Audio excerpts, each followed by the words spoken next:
तो दोस्तों नमस्कार, मैं हूं आपके साथ कौशलेंद्र प्रताप सिंह और आप देखना शुरू कर चुके हैं प्रजातंत्र टीवी। दोस्तों आज मैं एक बहुत बड़ी अपडेट आपके लिए लेके आया हूं और ये अपडेट है कृषि कानून से संबंधित। आपको लग रहा होगा कि जो बॉर्डर पर किसान बैठे हुए थे, ये लगता है कि आंदोलन धीरे धीरे खत्म हो रहा है, कम हो रहा है। तो दोस्तों मैं आपको बता दूं, कृषि कानूनों के खिलाफ जो आंदोलन चला था वो अब धीरे धीरे जोर पकड़ता जा रहा है। दोस्तों ना सिर्फ पंजाब से बल्कि देश के अलग अलग राज्यों से किसान इस आंदोलन का हिस्सा बनने आ रहे हैं। आपको बता दें कि वैश्विक महामारी कोरोना के प्रकोप और दिसंबर की कड़कड़ाती ठंड के बीच भी किसानों की ज्वाला ठंडी होती नहीं दिखाई दी। वहीं अगर किसान आंदोलन की बात करें, तब की बात करें, तो किसान आंदोलन को बदनाम करने की साजिशों में भी खूब इजाफा अभी भी हो रहा है और तब भी हुआ था। मेरे प्यारे दोस्तों, कुछ लोग अब भी ये कह रहे हैं ये सब अलगाववादी हैं, तो कुछ का कहना है ये अभी भी लोग कह रहे हैं कि ये खालिस्तानी हैं।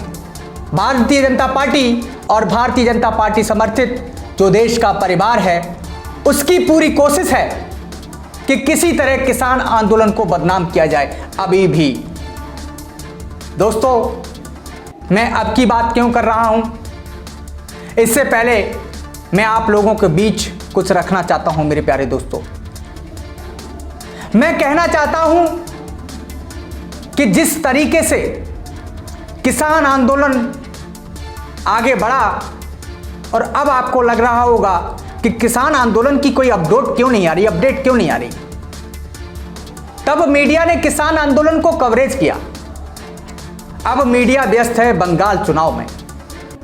वैसे यहां पर एक बात मैं और बता दूं कि देश भर में 5 राज्यों में चुनाव हो रहे हैं, लेकिन मीडिया ये आपको दिखाना चाहती है कि 5 राज्यों में चुनाव नहीं है, बल्कि चुनाव सिर्फ बंगाल में है। 4 राज्यों की खबरें गायब हैं मीडिया से, क्योंकि बंगाल का मोटिव अमित शाह जी की जो प्रतिक्रिया और प्रक्रिया है वो बंगाल चुनाव पर है। दोस्तों मैं किसान आंदोलन की बात करूं तो किसान आंदोलन में हमारे गृह मंत्री जी कह रहे हैं ये सभी उत्पादी व्यवहार के लोग हैं। वहीं आईटी सेल के प्रमुख इनको आतंकवादी और कांग्रेस का एजेंट अभी भी बता रहे हैं।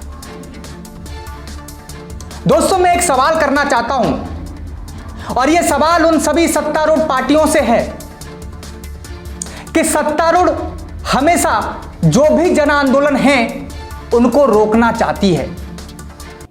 क्यों? यह मेरा मूल प्रश्न है।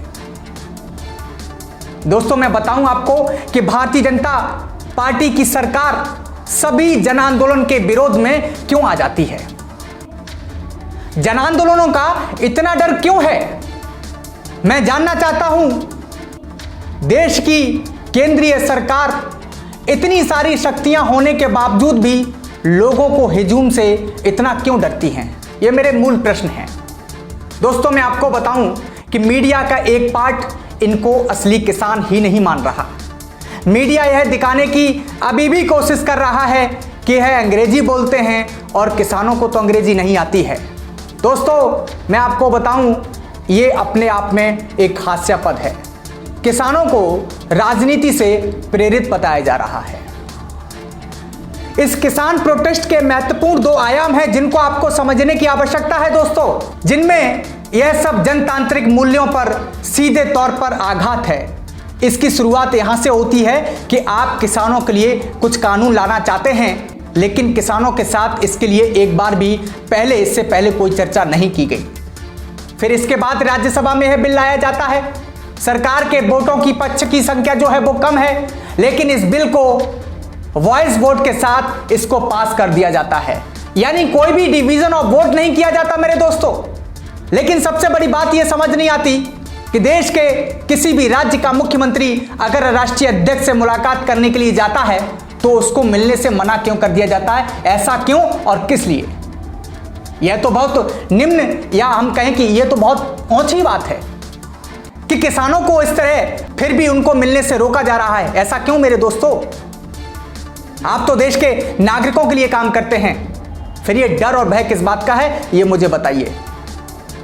और मैं अगर अपने गृह मंत्री जी की बात करूं तो केंद्रीय मंत्री मंडी और बाजार की तरह मोल भाव पर उतर आए।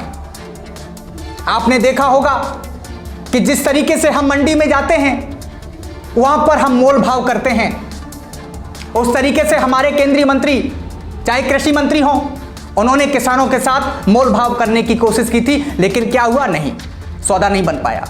उनका किसानों से कहना है कि अपने प्रोटेस्ट को खत्म करो, उसके बाद आपस में बातचीत होगी मेरे दोस्तों। लेकिन मैं जानना चाहता हूं, क्या ऐसा कर देने से किसानों की मांगें पूरी हो जाएंगी? क्या हमारी सरकारें तानाशाही पर उतर आई हैं? मैं तो एक चीज जानता हूं और मैं जानना चाहता हूं कि जो हल चलाना जानता है वो क्या इतना खतरनाक है कि उसकी बात बगैर किसी शर्त के सुनी ही न जा सके?